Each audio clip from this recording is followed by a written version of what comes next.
Access control, cameras, and much more for your business and home. No long-term contract. We keep your business because we did a great job, not because you signed a 5-year agreement. One call does it all for your security and technology needs. Online at turnersecurity.us. That's turnersecurity.us. Turn to Turner Security. This is Chip Walters, and I'll have Middle Tennessee football and basketball games for you right here. MTSU Sports on WGNS AM, FM, online. We're News Radio WGNS 100.5, 101.9, 1450, online and on your phone at wgnsradio.com. Rutherford Issues with Brian Barrett on FM 101.9 and AM 1450 Murfreesboro, FM 100.5 Smyrna. Listen and watch at wgnsradio.com. We are back here on Rutherford Issues, powered by Middle Tennessee Electric. Since 1936, MTE has provided light, comfort, and connection to our community. And as your trusted energy advisor, MTE is always here to help you. Connect online at mte.com or download the My MTE app. Time to talk about Rutherford County PAWS, our first conversation of a brand new year. Sebastian Jordan is here, and Steve Edwards joins as well. And I guess it's kind of late to say Happy New Year, but Happy New Year. Happy New Year. Happy New Year. Our first time seeing you. So yes, it is. It counts. So, Sebastian, you were telling me that the new year does bring a few changes this PAWS. So yeah, we're going to talk a little bit about that in just a second. But you had some very cheerful news to pass along. Two of your, I guess, long-term residents. Yes. They found their forever homes, hopefully, here. They did, yeah. In this past week, Baby, who is a 7-year-old German Shepherd mix, she's been at the shelter since August. She was adopted. And then the next one, Zeus, who was a... we have him listed as an Alaskan Husky and Spitz mix. He was also adopted this past week and had been at the shelter since August. Oh, wow. So yeah. So that's typically what you think of as long term. That's several months there, right? Yeah, because the goal is to really get them out, within ideally a few weeks, as quick as possible. Once it passes a month, 2 months, then they're long-term residents. Yeah. You kind of get attached when they're that long, don't you? A little bit. Yeah, the staff and the volunteers start to see them regularly and take them out and play with them and get to know those. Yeah. So it's always, sad saying goodbye, but it's good that they finally got a home. Yeah, and probably those who help to care for them and all the many people that maybe thought about adopting and then finally it happened. So that's a pretty cool deal there. So yeah. In terms of, can you go online to the PAWS website or whatnot to see some of the animals that are there at the shelter? Yeah, that is actually hooked up directly to our software. So whenever we have an animal come in, their picture's taken, and that is uploaded live to the website. For stray animals and adoptable animals, there's 2 different pages. So yeah, definitely check that out. So if you're looking to adopt, and go through that process, that would be a place that you could check out before you even go. And for lost animals, is that a place where, if someone has lost an animal that maybe you should go and check out? Yeah, absolutely. We've got our stray page that shows all of those animals that come in, and then we've got a lost and found pet page that has some resources and kind of, the process for helping reunite those animals. Okay. So another change this year, we've switched from asking people to fill out paperwork, because before, when you lost your pet, we had a form on the site. People could print that, fill it out, and then scan it or email it and fax it to us.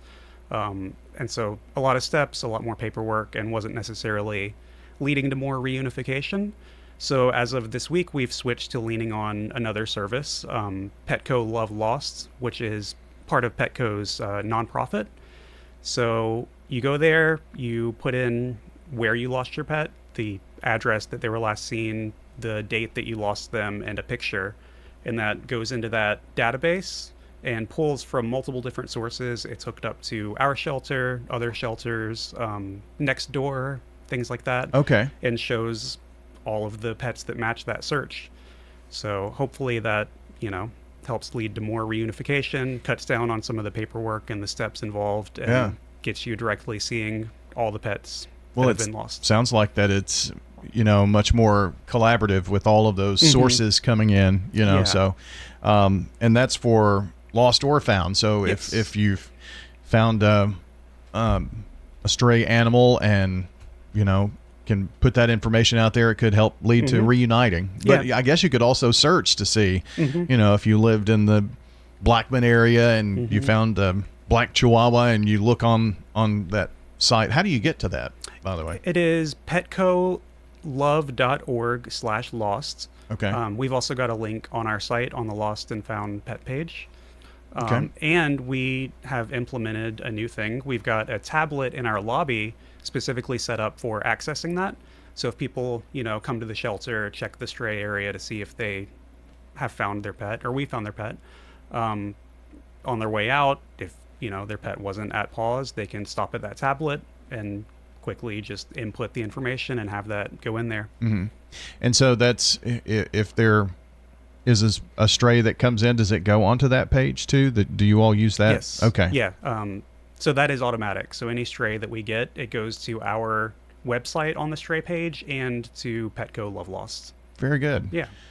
So that's cool. I hope hopefully that will help reunite more. Yeah, that's the goal. Hopefully, get them off the streets and get them back in their homes. Yeah. Unfortunately, sometimes that is a very difficult thing. I've seen a lot of, especially with newer technologies, like a tracker and things of that nature. That so it is definitely a pretty big business, to try to do that kind of thing. Yeah. So microchipping is always very important. Yes, highly recommended. Yeah.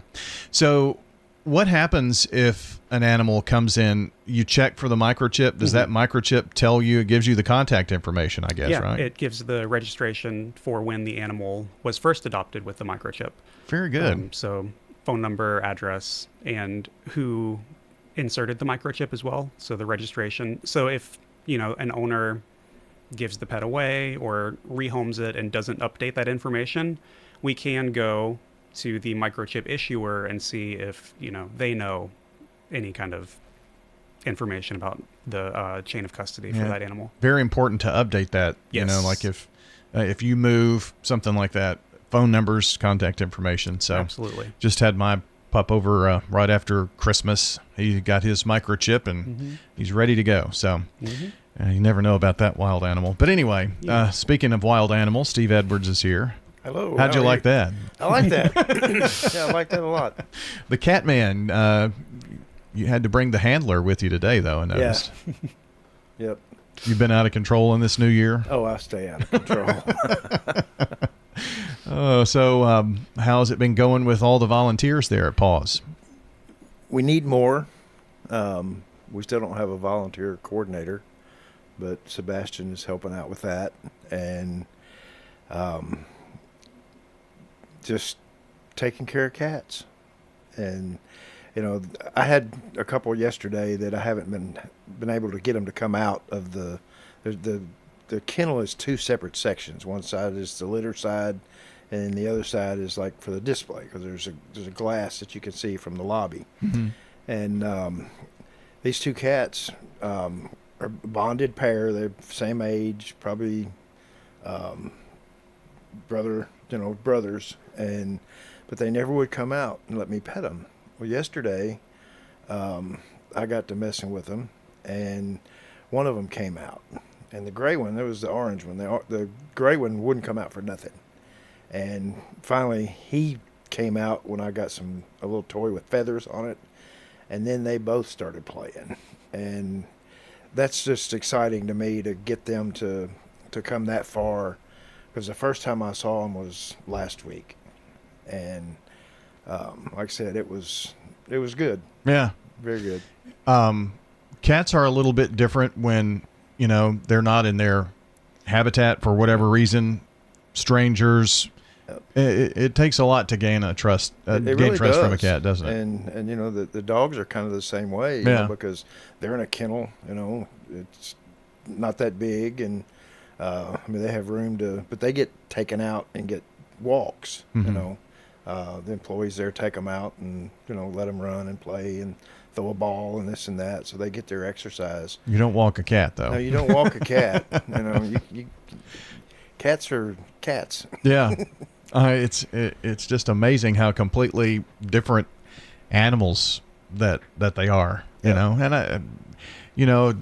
I think a lot of people, you're either a dog person or a cat person. It's hard to be both. Now, my daughter is, and I see where you pointed there, but my daughter, it doesn't matter what kind of animal it is. I mean, she had, my father had goats at his place, and she had pet goats and chickens. And so, I mean, she wants a donkey for some reason. I don't know. But, so some people are just animal people, period. But, are you a dog or cat or dog and cat person, or just a cat man? Mostly a cat person. Cat man. Yeah, I'm a cat man. Well, I guess the name works. So, volunteering at PAWS, pretty easy to do, isn't it? Very easy to do. You just go in and you fill out an application, and they look at it, and they'll call you in, and you go through the steps of, you have to learn this and this, and then you go into whatever you want to do. And it's very easy to schedule. You can go online on their website and schedule when you want to go in, what time. There's like different time slots that you can select, and you do that, and that way, there's not two people there and nobody there before or after, Right. So, but I'll go in and click my time that I want to go in, which is usually 2 to 4. And so I click the day and the time, and I'm in. And he's there like clockwork, right, Sebastian? Yes, he is. You don't have to worry about that. Huh? No, he needs very little coordination. Yeah, that's good to have trained volunteers that way. Isn't it? I think I'm the oldest volunteer there, not age-wise, but length-wise. You've done it longer than... Yeah, going on almost 3 years. Yeah. Well, something keeps bringing you back. Yeah, the cats. And I go home, I have to change shirts because I have cat hair all over my volunteer shirt. Oh, yeah? And so I have to change shirts, otherwise my cats get kind of ticked off. Oh, I bet. So Yeah. Can't have that. No, I'm sure you're reprimanded by the cats every now and then, right? Sebastian, for those who... I did have this real quick question about surrendering animals. I've been reading a lot about people are... if they got an animal over the holidays, now they're trying to surrender animals. Yeah. So that's not really something that is a frequent thing at PAWS, is it?